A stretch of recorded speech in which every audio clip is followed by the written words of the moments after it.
You guys sleep well. Bye bye. Man, I wish there was a pad between glass and cloth. I can keep dreaming now. Is he gone? Yes, he's gone. You know what time it is.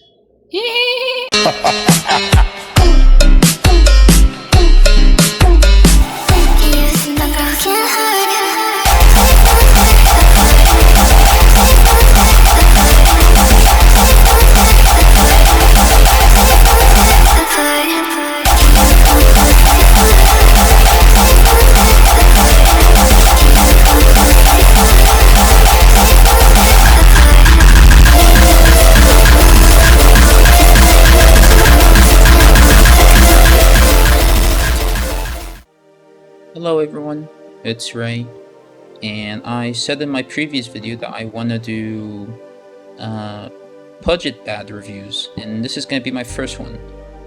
This is the elite5 Flux. It's an Artisan Shirinkai clone, and also a Fnatic Jet clone.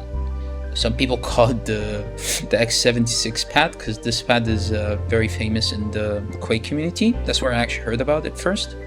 And I didn't have much hope, because I was told that like these kind of like glass bead pads usually kind of come bad and they're not as good at the Fnatic Jet and stuff. But I have been actually daily driving this pad for like a month now. I really like this pad. I actually feel like I like it more than I do glass, and I will talk about that as we speak. First of all, this pad is 490 by 420, and I have to warn you, the shipping on these is very weird. Like mine, I'll put a picture on it. It developed a crease during shipping here, and it doesn't really affect light, but it's just to be aware of. I had my friend Mio, which I'll go over his own like thoughts about this pad later. He had he ordered two pads. One of them came completely fine, the other was like completely destroyed. I'll put the picture of it on there. So I'll just start playing RoboQuest, and I think I can talk about how I feel about this pad. Okay, so this pad is $40, okay, and it's a mid-base pour-on base pad for $40. Now, I don't really know much about the budget pad space, but for what I know, most pads around the $30 to like $40 range are all like X-Soft bases, and a lot of them are also rubber base pads. So I think there's like something we're not being told here, right? Maybe pads are not really as expensive as they're making out to be, but I think the thing is with the elite5 Flux is, since first of all it doesn't have a logo, so that's a part of the cost down, and also because, well, the shipping is frankly bad, right? If it's not very like the packaging, I'll show you a picture of the box on the video, but it's not very secure.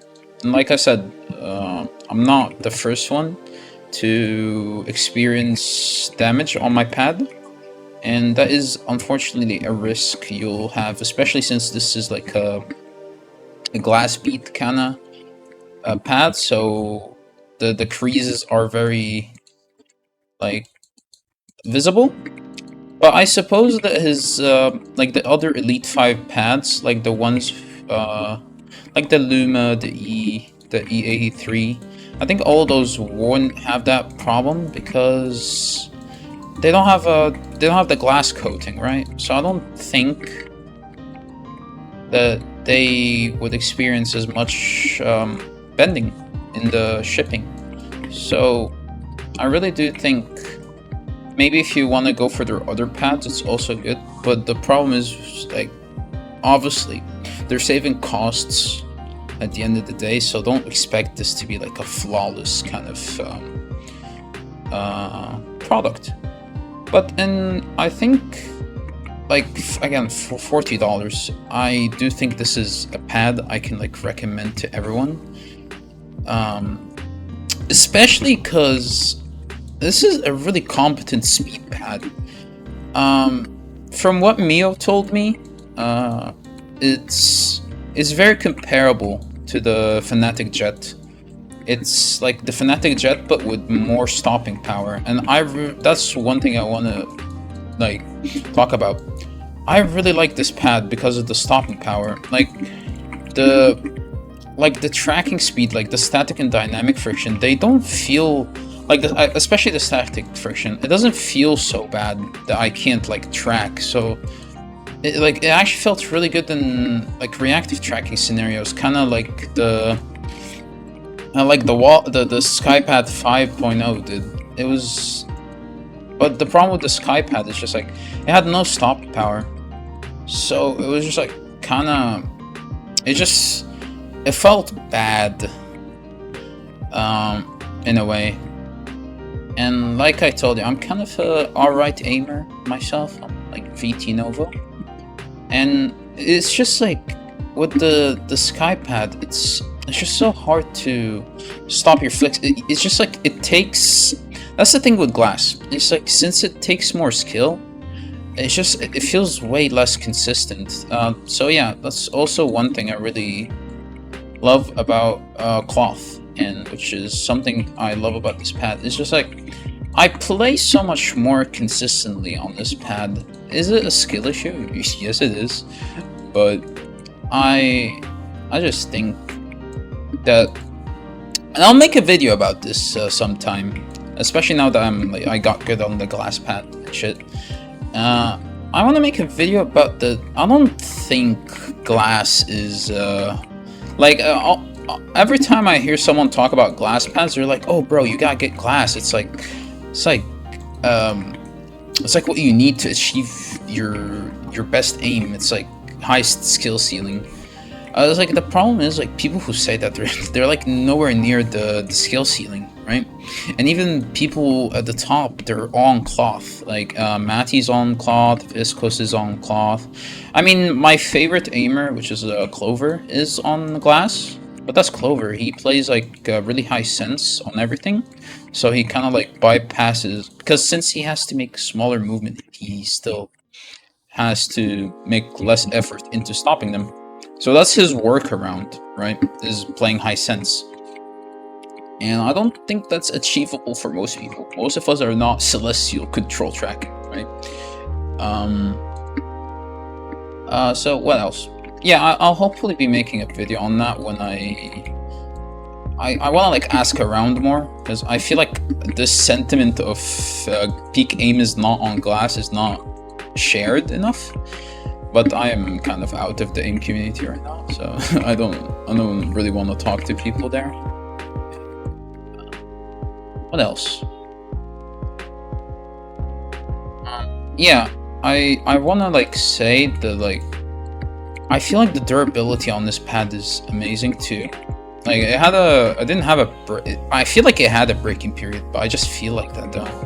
Because the day I got it, it actually felt like an Artisan Zero, right? And that is probably because of the humidity. And I turned on my AC, because obviously I live in the desert, I live in Egypt, right? And yeah, it was very humid. It was like 40-degree weather, pretty sure. And yeah, the pad was a bit slow. I didn't like it. And I turned on my AC. I felt like, wait a minute, this is stupidly fast. And that is the thing. I don't think this pad has really good dust resistance. Not dust resistance, I'm sorry, humidity resistance.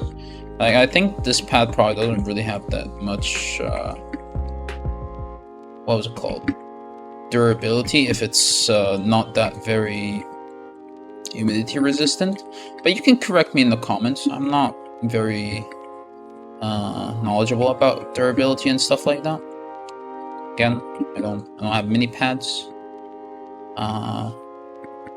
But the thing is, again, it's like, it's $40, right? So, like, yeah, if it has like suboptimal like 6-month, 4-month like kind of lifespan, I can justify buying it again.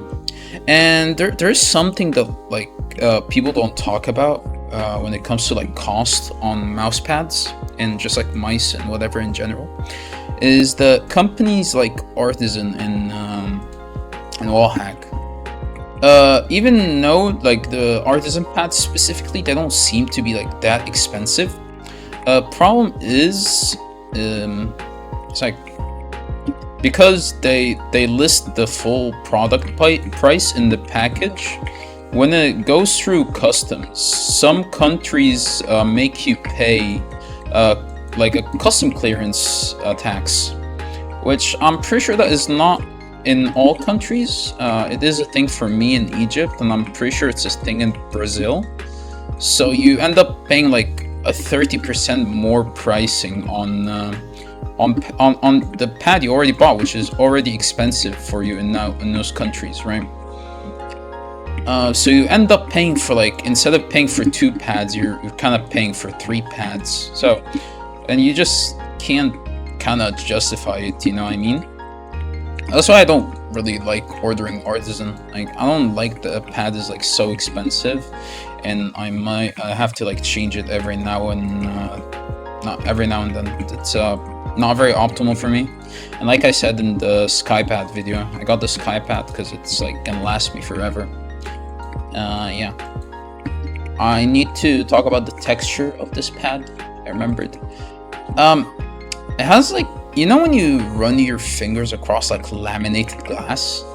Or like those like plastic sheets? That's kind of how it feels, right? And what was it called? The skates I'm using right now are Ultra Glide greens, which have like a foam layer, so it's a bit smoother. With the skates without it, it feels textured. It doesn't feel rough, it just feels textured. Yeah, it just feels textured. But like with the like foam skates, you don't feel any of that.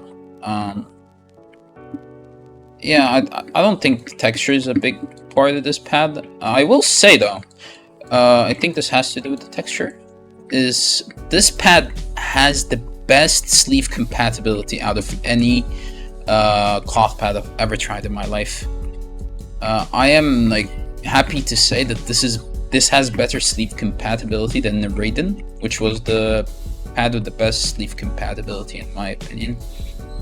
Of course, I think it is comparable to like sleeve compatibility with glass, which is virtually no stick.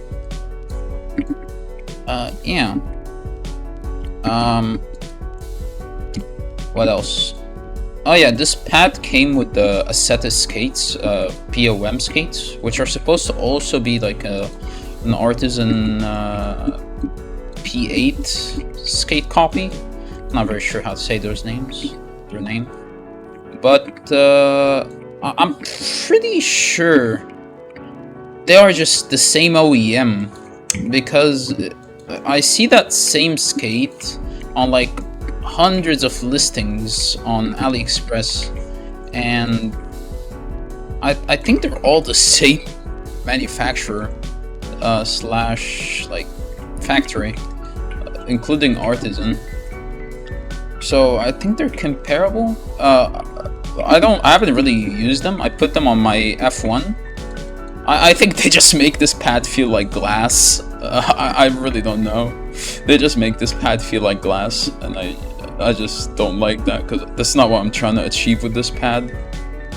I am hoping for control, which yeah, this pad does. It gives me the control, the tracking speed I want. And yeah, I really love this pad. I think I like can say wholeheartedly that I'm gonna main this pad for a while. I'm really happy that I can say that about, like, you know, a fucking $40 pad, right? But speaking of OEMs, you kind of have to realize that yeah, this pad is kind of like drop shipped, I guess you could say, or just like, because I realized when talking to Easily, the owner of E5, is he works with like OEMs. He doesn't like manufacture them himself, obviously. So be aware of that. That's another part for why the cost is so low, because it's like, you know, mass produced. So you might find pads are similar to E5 stuff, but it does seem that E5 is like the cheapest available like, way to buy these from the OEM. Yeah. What else do I want to say? I guess I could go over Mio's experience with the pad now. Mio kind of has like the same experience with this pad as me. He also says that like as soon as he got it, he felt that texture I talked about. And yeah, I think that's one part of the pad I really like, and I think Mio loves it as well. Because like texture is like really nice to just be aware of where you are on the pad and stuff. And Mio also mentions that something I actually didn't mention, I really like how he worded it. It's like he likes this pad over glass because glass kind of feels loose, right? This has like a locked in feeling to it. He said it's like similar to what he heard about steel pads, which sounds very interesting, but it's very true. Problem with glass, especially if you're having an off day, it feels so loose. It feels like you're not locked in.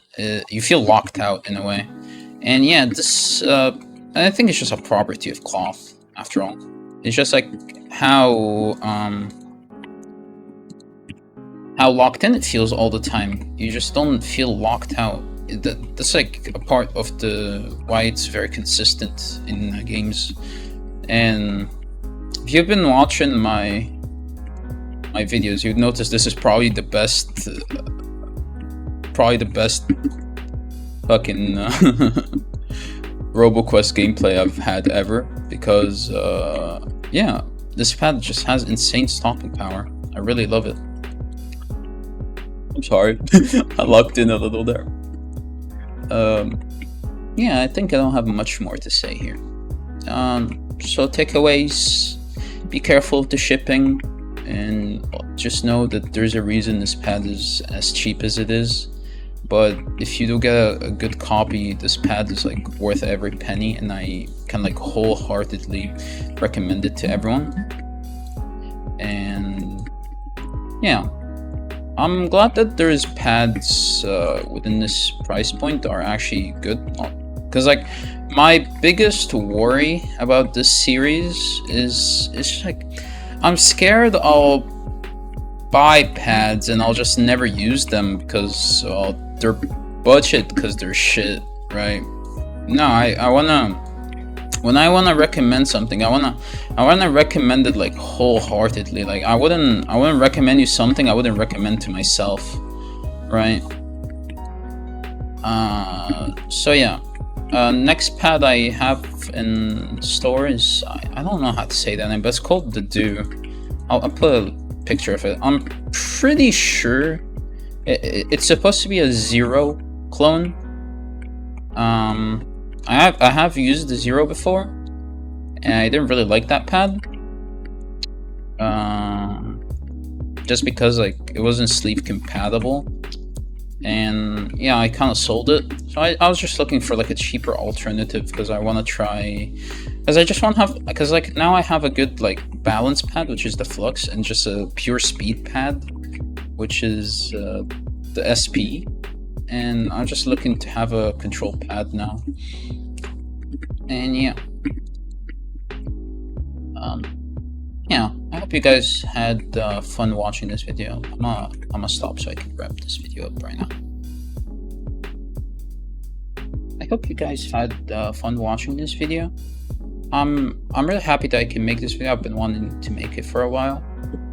And yeah, I hope you can think that this pad is good enough, because I really like this pad, and I'm really happy that there's something in this price point where I can actually recommend. And a message to Easily, the owner of E5, you have a really good product on your hand, man. Just keep going, work on the shipping, even if it gets a little more expensive, because the pads are good. Like, there isn't pads in this price point where you can choose the hardness. Yeah, I forgot to mention, on his other pads you can choose between soft and mid. This pad's a mid hardness pad. Yeah, just amazing quality, really amazing value. So yeah, hope you guys enjoyed this video, and hopefully see you in the next one. See you guys, bye bye.